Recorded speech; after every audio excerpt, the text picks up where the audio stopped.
Okay, here we go. You can see some of our ingredients here. This is the portobello mushroom that we're going to be stuffing. We're going to do some vegetables on the sides. We've got some squash and some red pepper. We're going to put inside the mix to fill the mushroom.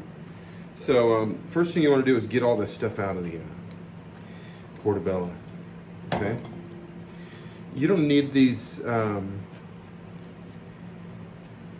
What do they call these in here again? Okay, start over. I'm just kidding. Look how clean that is. Fins, what do they call those? Fins? Took those out. And that makes room for more of this delicious filling we're going to do later. Let's keep these on the side here a little bit. I'm just going to speed up the process here. You know what I'm doing with that now, right? We're just gently scraping this out with a spoon, okay? Real easy. I figured I better go over cutting the red bell pepper up with you because it's kind of an important step of the process.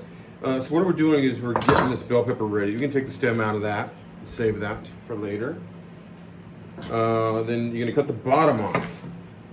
Okay, so you got tops. You're gonna top it, right? Top and bottom it.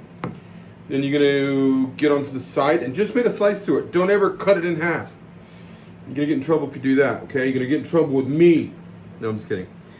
I know you guys are real afraid. Okay, so then you're just gonna get these out of here. Okay. Boy, I hope we're recording. That one worked out really good. You should have seen the first one. It kind of fell apart. You know what I like doing is you can actually kind of press on this bell pepper and make it flat at this point. If you've got, a little finesse with your knife. Then we're going to take this. I'm going to make a nice, I'm going to make some slices out of it so we can dice it. Okay. Real quick, just notice how I don't have my hand like this. Whenever I grab a piece of food to cut, you always see my knuckles come out first because it's going to hit the knuckle, not my finger. If you ever see someone put their fingers out like this to start cutting, I want you to take the knife away from them. All right, anyway, so we're gonna get some pieces out of here so we can. Oh, a little inconsistent here, Petey. It's okay. And then we're gonna let's just grab a few of them. You don't have to grab them all. This isn't production right now. I'm just hanging out with my friends. We're talking, right? So you just grab a small stack. Okay. And then you'll get some dice out of that. Pretty simple stuff. Real simple stuff. And then I put it over here in my bowl. I'm gonna transfer that later on into the portobello stuffing mix. And I'm going to get into some of the other vegetables now too. So hopefully fade to black. Watch this. Okay, now I have prepped my shallot. This is also for the filling.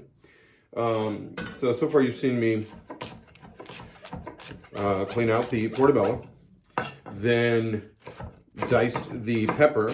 I use pepper in the filling because I just like a little bit of, a little zesty, So what we're going to do now is... you know what? I'm going to use my 10 because I'm going to dice this. Ooh, you guys get to see it diced now. Watch this. So I'm going to need these to be small pieces, right? So I'm just going to really give it a once over. Here you go. See how I'm doing that? So basically, I'm using this as a roll. You see that? I'm holding down the front end of the knife. And getting a small dice out of it this way. And you get good at this when you have to chop 50 pounds of parsley.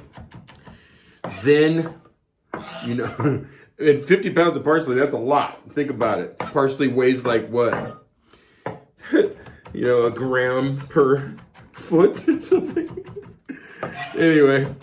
So we're just getting a dice out of this. This will be for the filling later also, okay? And we'll put that right in our dish. And don't worry, I clean up in between takes right now because I learned that that's how you look professional. Anyway, so guess what? I'll be right back. Okay, let's do this. We're gonna stuff some mushrooms. First, remember our mushrooms that we cleaned out earlier. We're gonna put oil on those. Olio oliva, remember that? And use our brush here. Let's go ahead and dump some in there. You know, get it started. Get it going. And then you'll have the material in there already. Kind of production now, right? Get it moving, get it going, make it happen.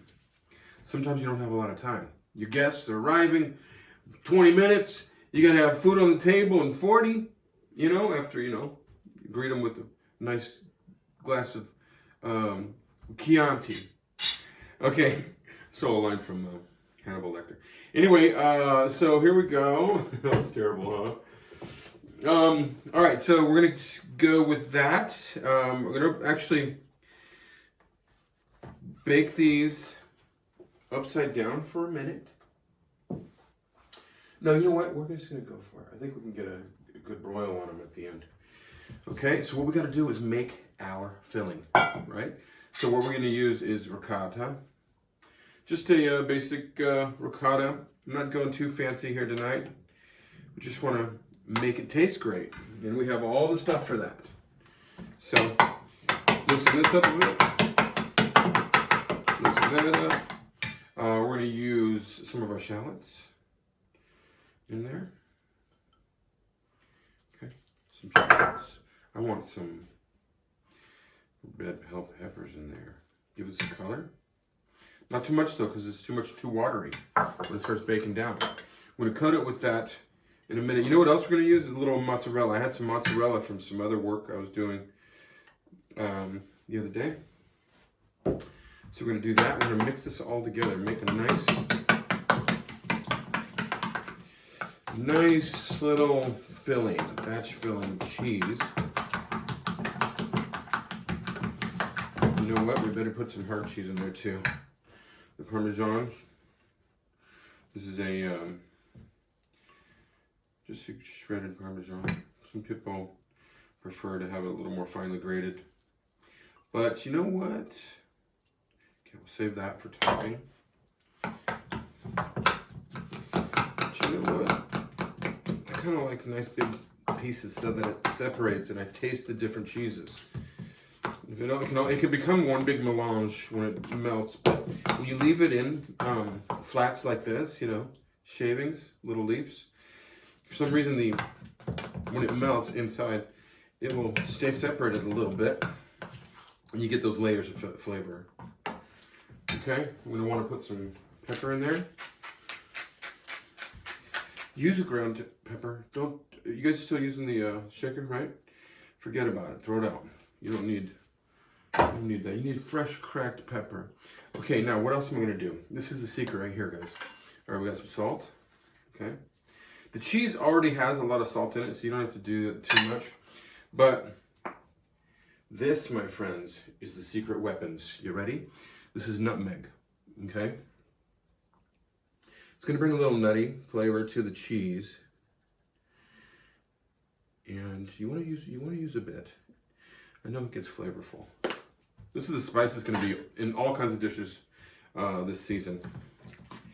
Now, this season in the wintertime, during the holidays. Some people's holidays. Just wanted to clarify that. I have friends and family, you know, and they're all celebrating, and you know, I'm not the judge, man. So, guess what?